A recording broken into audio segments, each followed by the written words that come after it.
Hello everyone, Radhe Radhe, जय श्री कृष्णा। स्वागत है आप सभी का हमारे चैनल पर।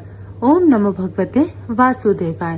प्रिय भक्तजनों, एकादशी का व्रत रखना जितना महत्वपूर्ण माना गया है उतना ही महत्वपूर्ण होता है उस व्रत का पारण सही समय और सही विधि से करना, यानी व्रत सही समय पर सही विधि से खोलना। कई बार भक्त पूरी श्रद्धा और नियम के साथ एकादशी का व्रत तो रख लेते हैं, लेकिन अगर व्रत खोलने की सही विधि और समय का ध्यान ना रखा जाए तो व्रत का पूर्ण फल प्राप्त नहीं हो पाता। इसलिए शास्त्रों में कहा गया है कि एकादशी का व्रत तभी पूर्ण माना जाता है जब द्वादशी तिथि में उचित समय पर विधि पूर्वक पारण किया जाए। तो आज के इस वीडियो में हम आपको विस्तार से बताएंगे कि अगर आपने पाप मोचनी एकादशी का व्रत रखा है तो इस व्रत का पारण आपको किस समय पर करना है। साथ ही आपको यह भी बताएंगे कि इस बार की एकादशी का विशेष भोग क्या है और किन किन बातों का आपको विशेष ध्यान रखना है, क्योंकि कई बार जानबूझकर या अनजाने में की गई छोटी छोटी गलतियों के कारण व्रत का पुण्य फल अधूरा रह जाता है और कभी कभी व्रत में दोष भी लग जाता है। कुछ लोग जानकारी के अभाव में हरिवासर के दौरान या सूर्योदय से पहले या मुहूर्त बीतने के बाद व्रत का पारण कर लेते हैं, तो उससे भी व्रत का पुण्य अधूरा रह जाता है। जैसा कि आप जानते हैं, इस बार पाप मोचनी एकादशी का व्रत 15 मार्च दिन रविवार को रखा गया है। एकादशी तिथि 14 मार्च शनिवार को सुबह 8:12 से प्रारंभ होकर 15 मार्च रविवार की सुबह 9:16 पर समाप्त हो रही है। ऐसे में जिन भी भक्तों ने शनिवार को ही एकादशी का व्रत रखा है, यह सोचकर कि एकादशी तिथि लग गई है, पूरा दिन एकादशी है, तो उनके लिए बता दें कि अगले दिन हरिवासर बीतने के बाद ही आप व्रत का पारण कर सकते हैं और हरिवासर का समय है वह द्वादशी तिथि लगते ही प्रारंभ हो जाता है। तो अगर आपने भी एकादशी का व्रत शनिवार को रखा है तो किस समय आपको व्रत खोलना है, यह वीडियो में आगे आप जानने वाले हैं।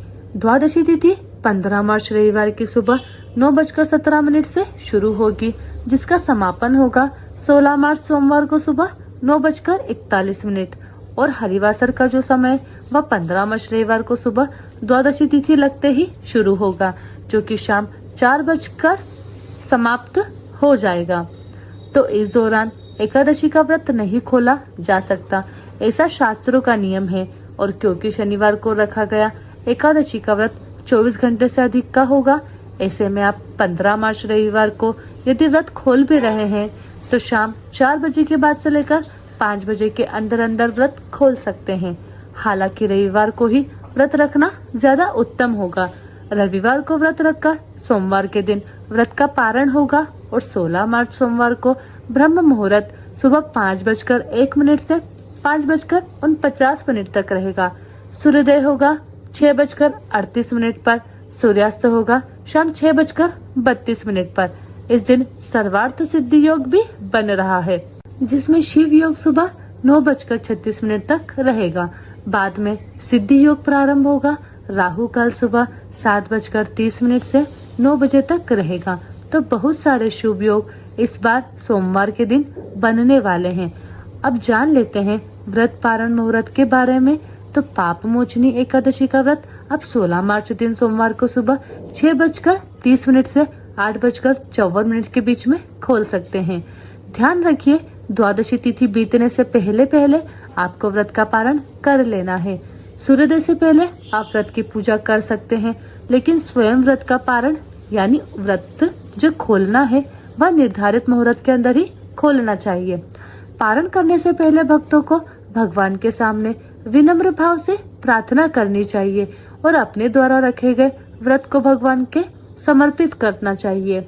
आप इस प्रकार से प्रार्थना कर सकते हैं कि हे श्री हरि विष्णु, हे जगत के पालनहार, आज आपकी कृपा से मैंने श्रद्धा और भक्ति के साथ पाप मोचनी एकादशी व्रत करने का प्रयास किया है।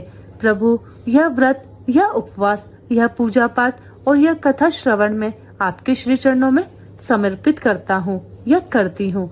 हे प्रभु, यदि इस व्रत को करते समय मुझसे जाने अनजाने में कोई भूल त्रुटि या कोई कमी रह गई हो, चाहे वह पूजा में हो, नियमों के पालन में हो या कथा श्रवण में, तो कृपया अपनी असीम करुणा से मुझे क्षमा करें। हे दयामय भगवान, आपके इस पवित्र व्रत के प्रभाव से मेरे सभी पापों का नाश हो, मेरे मन, वचन और कर्म शुद्ध हो और मेरे जीवन में धर्म, भक्ति और सदाचार की वृद्धि हो।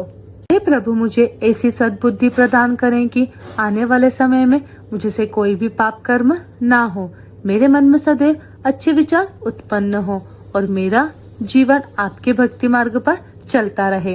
हे श्री हरि, आप मेरे हृदय में सदैव विराजमान रहें और मुझे अपनी भक्ति, सेवा और सत्संग का सौभाग्य प्रदान करते रहें। हे प्रभु, अगर मेरे पितरों से कोई पाप हुआ हो जिसके कारण वे अधोगति में पड़े हुए हों, तो आप उन सबको भी पाप मुक्त करने का, उनका भी उद्धार करना।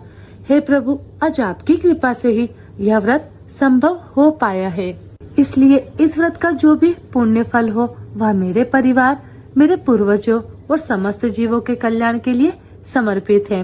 हे प्रभु, मैं आपके चरणों में बारंबार प्रणाम करती हूँ।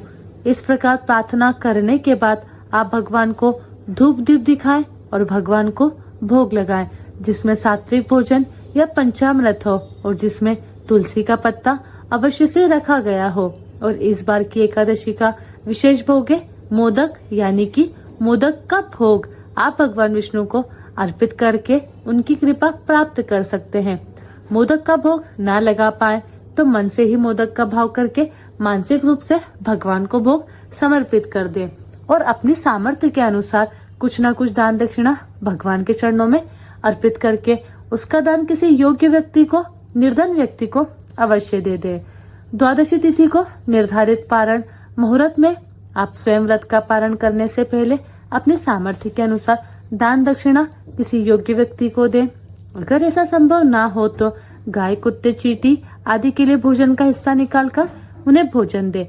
जैसे चींटियों को आटा और शक्कर मिलाकर डाल सकते हैं, कुत्ते को रोटी या गाय को हरा चारा खिला सकते हैं और फिर व्रत का पारण आप निर्धारित मुहूर्त में कर सकते हैं। व्रत पारण वाले दिन केवल 2 ही समय भोजन किया जाना चाहिए, वह भी शुद्ध सात्विक हो। पहले प्रसाद ग्रहण करके उसके कुछ देर बाद ही आप सात्विक भोजन ग्रहण कर सकते हैं।